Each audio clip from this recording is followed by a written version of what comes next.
Been a while. Sorry, been a little bad getting videos out. Been working on getting the new Magic Lines Discord up and running. So if you want to come hang out with some like-minded traders and investors, check out the link in the description below. We would love to have you in there.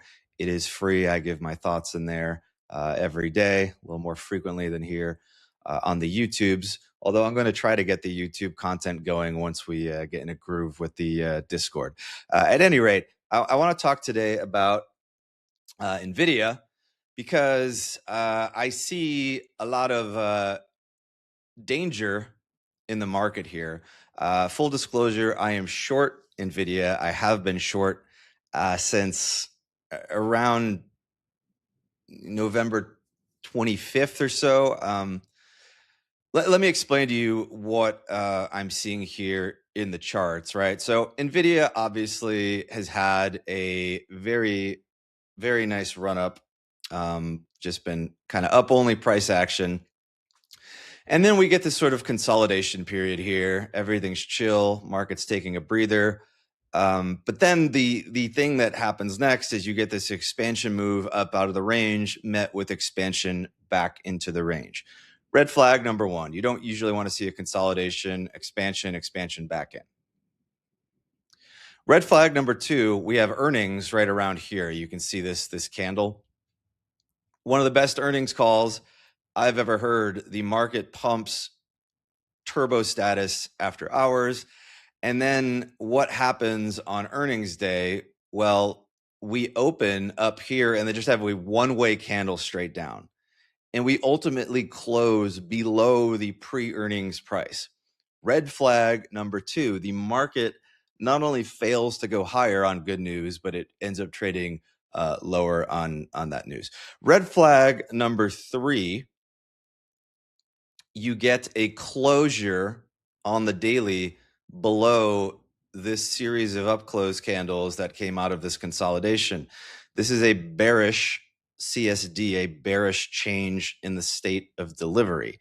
The implication being that you may have just created a high time frame bearish order block that could mark the top of this entire run. And then finally, red flag. Are we on red flag number four? I think we're on red flag number four. But you can see here the closure of the November candle results in a bearish engulfing. This is a pretty nasty candle. No bueno. So in the Discord, I told people at the end of November, expect a move up into here to start December, because this is a big old inefficiency. After the monthly open, even if you're bearish, the market tends to try to find these inefficiencies and mitigate them. But I was expecting lower after that.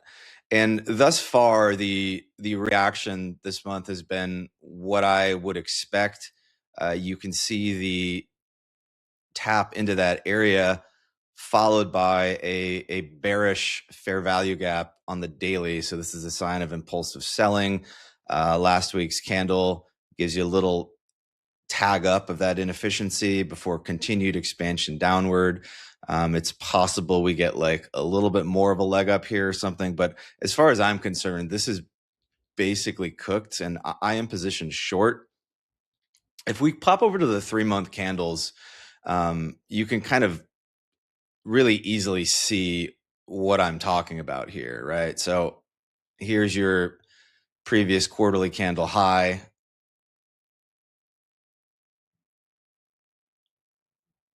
Where is my blue? There we go. There's your previous quarterly candle high. There's your previous quarterly candle low. This is just a basic sort of 2-candle formation, right? You get an expansion candle, you get a wick into the high of that candle, probably a closure below. We've got 15 days left in the month, but like as I said, this doesn't look good. Basic principle is your first target is the low of that candle. So minimum target for me, 151. It's about 15% pullback from here. If we zoom out more though on that chart, like you can clearly see this order block here. which I think is like a likely target. If we zoom in back to the daily, I like to use SD projections to kind of project targets from these manipulation ranges. So I think bare minimum using that would be your -1. So that's going to be here, 141. Mid-range of this zone is right here, 120. And then final target for me would probably be right here, 104 or so. So major TP for me at 150. It's a pretty nice confluence of the quarterly candle low and this major range high. So it wouldn't shock me if we just kind of had a little pullback there and then just kind of just chopped and formed like a larger consolidation and then resumed up. That's a possibility. So I wouldn't be holding like a huge amount of size through that.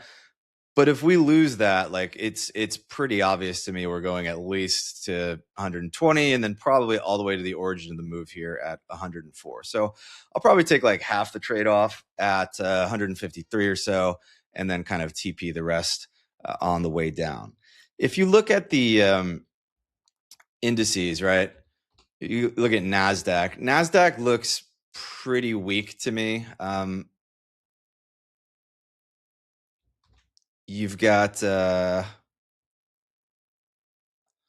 the weekly here, I think you can see it. Yeah. So not what you want to see on the weekly. Again, here's your series of up close candles, and then you close below. This is also a bearish change in the state of delivery. We sweep out some internal range liquidity there. We just swept the previous week's high there. So this doesn't look amazing to me.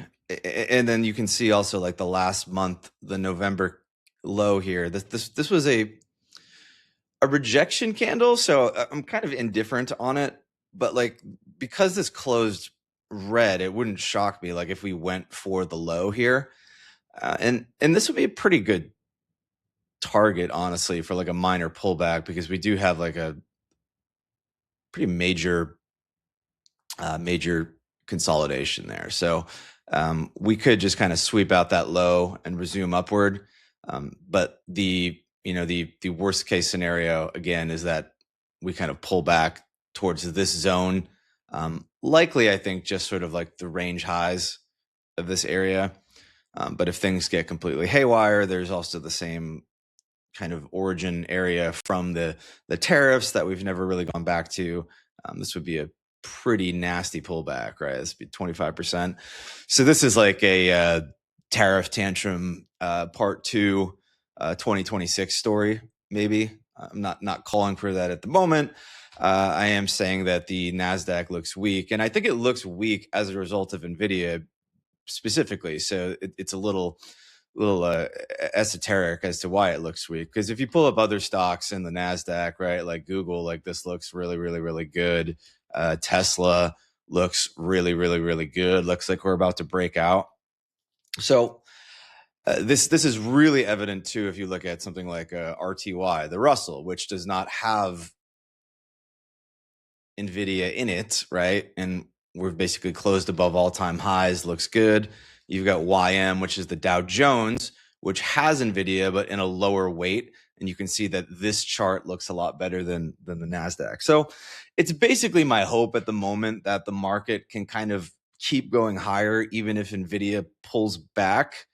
And my generalized game plan is to sort of just remain long other stocks, but short NVIDIA. In the event that, I'm wrong about that, at least the NVIDIA trade will make a bunch of money and protect my portfolio as everything else melts down. So yeah, those are my thoughts on NVIDIA in a nutshell. Again, to reiterate, I think we're going to 150-ish at a minimum, possibly 120, possibly 104 if things get ugly.